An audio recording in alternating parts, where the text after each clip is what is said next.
भारतीय इतिहास में एक नाम है चंद्रगुप्त। और सच कहूं तो ये बड़ा कंफ्यूजन पैदा करता है। ये नाम सुनते ही कई महान राजाओं की याद आती है, लेकिन वो कौन थे और किस जमाने में थे? आज हम इसी उलझन को दूर करेंगे। तो सवाल यही है कि जब हम चंद्रगुप्त की बात करते हैं तो क्या हम मौर्य साम्राज्य के संस्थापक की बात कर रहे हैं या गुप्त साम्राज्य के किसी राजा की? ये कंफ्यूजन होना बहुत आम है और इसका जवाब जानना जरूरी है। तो चलिए देखते हैं कि हम इस गुत्थी को कैसे सुलझाने वाले हैं।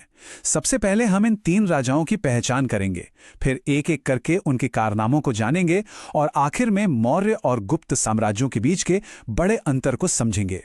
तो चलिए शुरू करते हैं। इस गुत्थी को सुलझाने का जो पहला कदम है ना, वो ये समझना है कि इन राजाओं के बीच सदियों का फासला था। अब जरा इस पे गौर कीजिए। जो सबसे हैरान करने वाली बात है वो है ये लंबा टाइम गैप। पहले चंद्रगुप्त और दूसरे के बीच 600 साल से भी ज्यादा का फासला है। सारी कंफ्यूजन की जड़ तो यही है। ये लोग एक ही जमाने के थे ही नहीं, बल्कि दो बिल्कुल अलग अलग युगों के थे। चलिए टाइम मशीन में बैठते हैं और चलते हैं सबसे पीछे।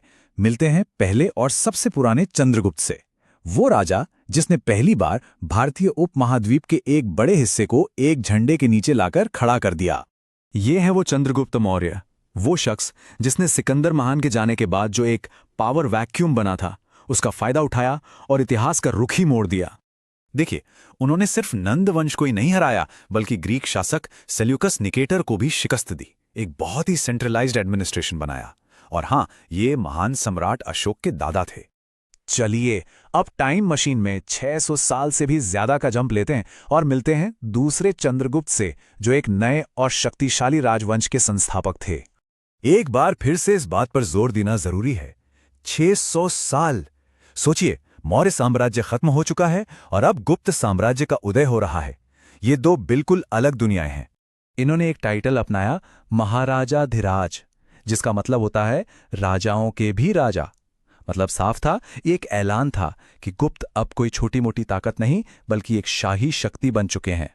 इन्होंने अपने छोटे से राज्य को एक एम्पायर में बदल दिया, और इसका एक बड़ा कारण था लिच्छवी राजकुमारी कुमार देवी से उनकी शादी। ये एक बहुत ही स्मार्ट पॉलिटिकल मूव था जिसने उन्हें बहुत मजबूत बनाया।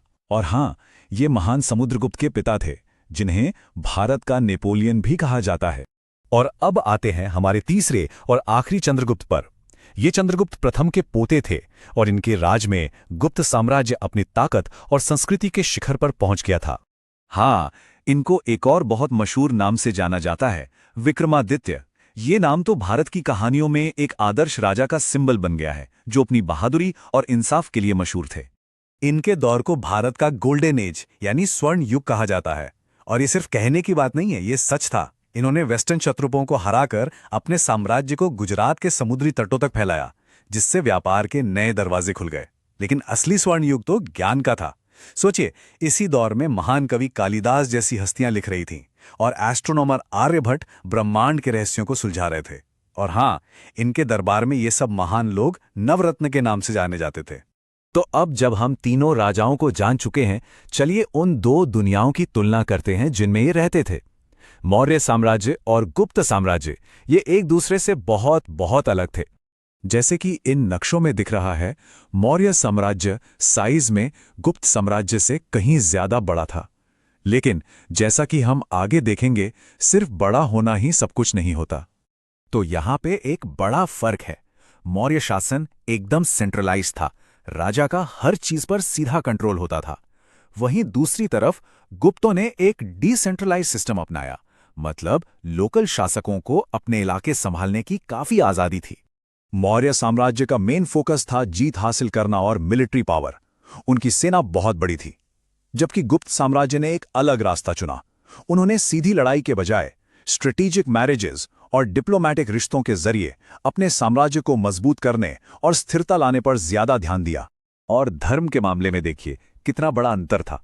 मौर्य, खासकर अशोक के समय में, बौद्ध धर्म के बहुत बड़े संरक्षक बने, जबकि गुप्त काल को हिंदू धर्म का पुनरुत्थान कहा जाता है।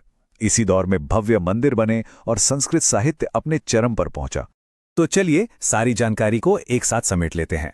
चंद्रगुप्त मौर्य, मौर्य वंश के पहले एकीकरणकर्ता। फिर 600 साल बाद चंद्रगुप्त प्रथम, गुप्त वंश के संस्थापक। और फिर उनके पोते चंद्रगुप्त द्वितीय, गुप्त स्वर्ण युग के राजा। ये छोटा सा सारांश इस कंफ्यूजन को हमेशा के लिए दूर कर देगा। और ये नाम उस शानदार विरासत की गवाही देते हैं।